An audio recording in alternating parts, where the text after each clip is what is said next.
today the class is taking. So for the rest of you that have not presentation your habitual, your daily activity, or family in front of your class today, we'll continue your presentation on next Monday because we still have chilling time on Yes. Wednesday. Yes, thank you, Miss. Listen to me first.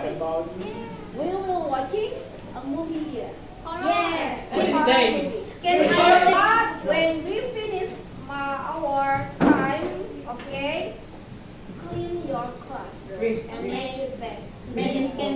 On Monday we have procedural text like the to-do list there. But how about you finish your presentation today? So I give it back to you.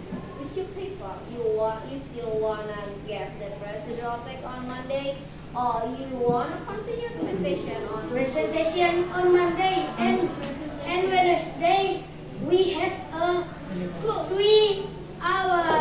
Yeah. Weekend. Cool. Wednesday Chilling time, 3 hours. Huh? No. And